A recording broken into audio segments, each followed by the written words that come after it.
Hi everyone. I thought I'd show you how I did this today. I had a lot of requests for a video about how to do a split cup pour.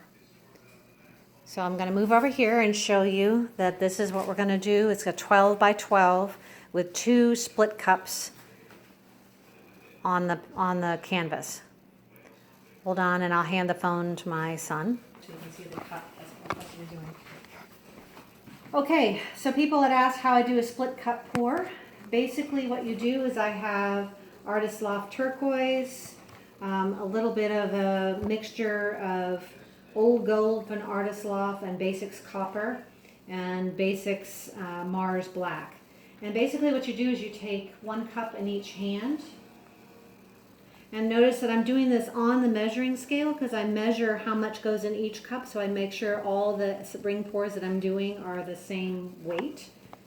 And basically you just pour it in at the same time so that you get what should be a half moon. And because I've got a 12 by 12 instead of a great big one, I'm going to probably go about to 100.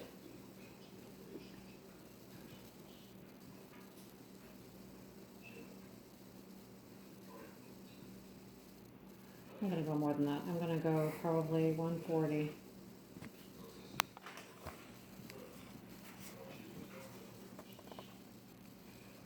This paint's pretty gloppy. I think I set it out too long. There's 140. All right, so there's 1 split cup.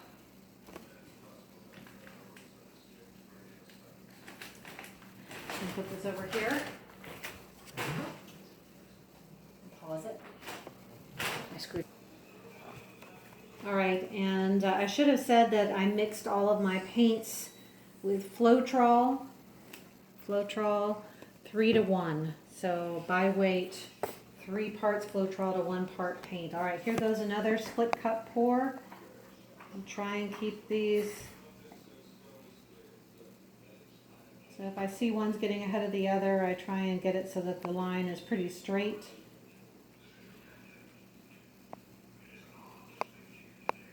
And just like the other one, I'm going to now go to 140.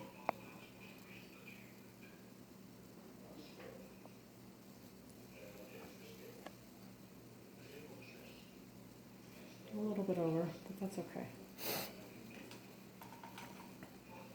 Okay, good. Now we're going to come over here, and I've got these roughly marked out in the center of the canvas, a little bit off center.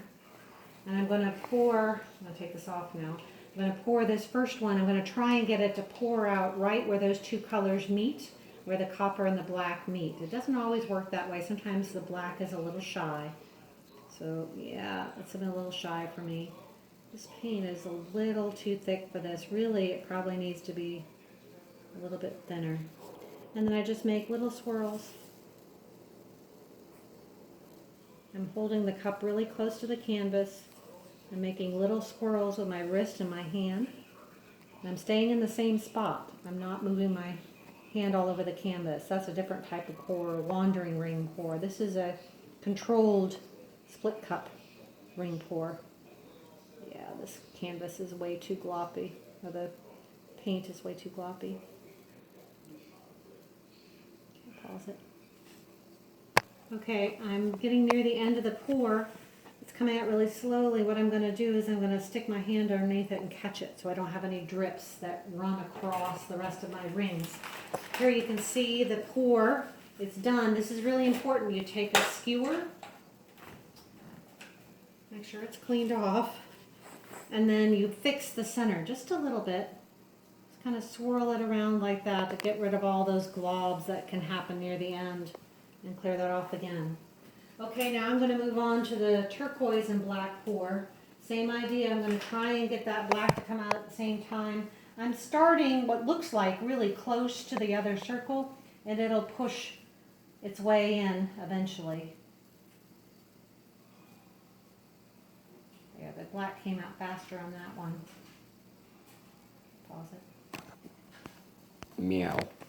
Okay, so now we have both rings on the canvas, And for this is what I call a controlled tilt pour, which means I'm not moving it everywhere, I'm only moving it up and down. And I've got it so that my cups are basically on the corners of my canvas. This tray is really not big enough for this.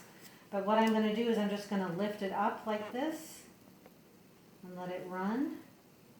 And you see that the turquoise and black is a little bit thinner than the metallics. I've had that issue. People keep saying you need to mix the metallics so that, because they're thinner, my experience is the opposite. The metallics tend to be thicker.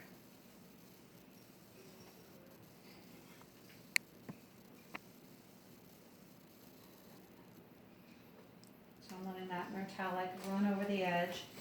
And each time you do this, you want to make sure that you're at least bringing the knot, the center of your tree ring pour, back to the middle.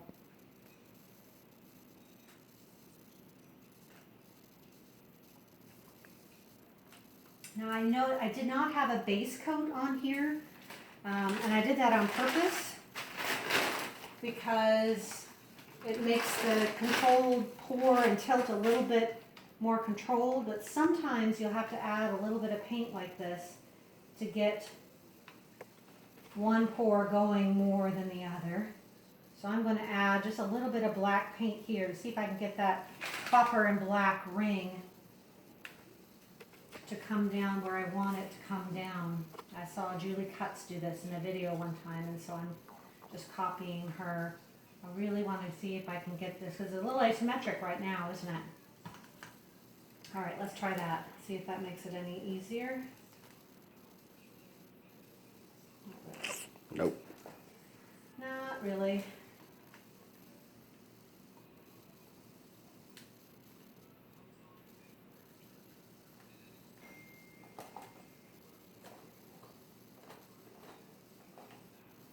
I think I'm just going to have to be willing to lose more of the turquoise to get that copper to go off.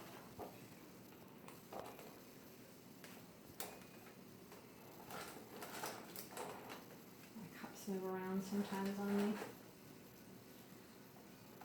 Okay. Now I'm moving the knot back to the center. It's kind of pretty. Now some people might move this all around every which way. I probably will just fill in black on the corners and call it a night.